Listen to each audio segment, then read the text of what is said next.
to aka ce fa inna Allah ganiyun alal alamin, to Allah mawadaci ne gaban talikai. To wanda ya sami iko ba shi ma kamar ne Allah raba ka gane kakin ai dama magana kuɗin ta kawo cewa kai dama wanda ya samu iko shi ne wanda yake da kuɗi ko to yanzu ba ya da shi har tana kai shi kuma tana kai shi miliyan 8 yanzu ko 10 wani ma ya taɓa rike miliyan 1 ne tun da yake na wanda taɓa rike miliyan 1 ba tun da yake kama an cira shi kuma sai wani ya ce ya ɗauko da kai shi kama idan mutum ya ce shi ba zai yi sadaka ba sai ya tara miliyan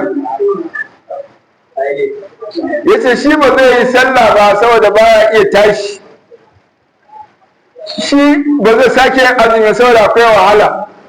to duk ya rushe musulunci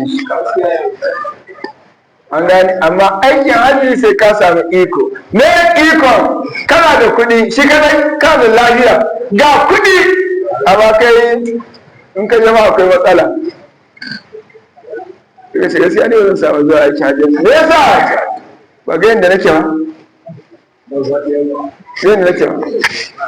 kamar yanzu Allah rahama malam Isma'il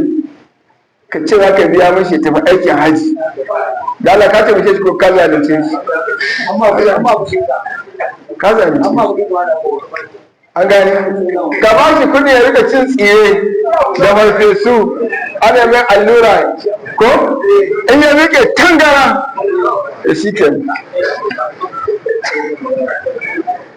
Allah muke roƙo ya shi ne muka ya yi wani kurakuran ya albarkace mu sun yi albarka a cikin al'amuran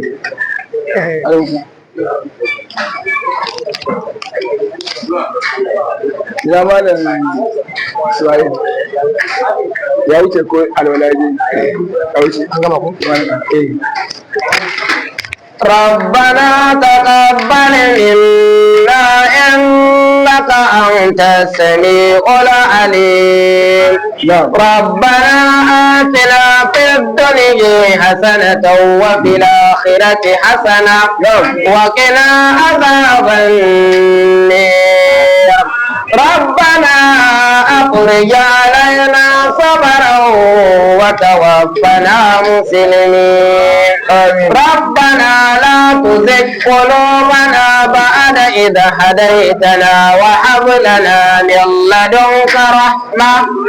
إنك أنت الوهاب ربنا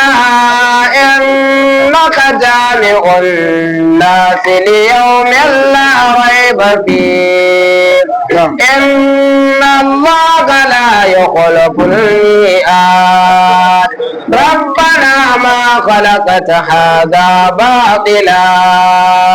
سبحانك فقنا عذاب النار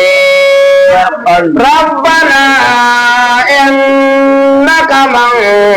تدخل النار فقد خذيته وما للظالمين من أنصير ربنا صرف عنا عذاب جهنم إن عذابها كان غراما إنها ساءت مستقرا ومقاما إن الذين آمنوا وعملوا الصالحات يهديهم ربهم بإيمانهم تجري من تحتهم الأنهار في جنات النعيم دعواهم فيها سبحانك اللهم وتحيتهم فيها سلام وآخر دعواهم أن الحمد لله رب العالمين.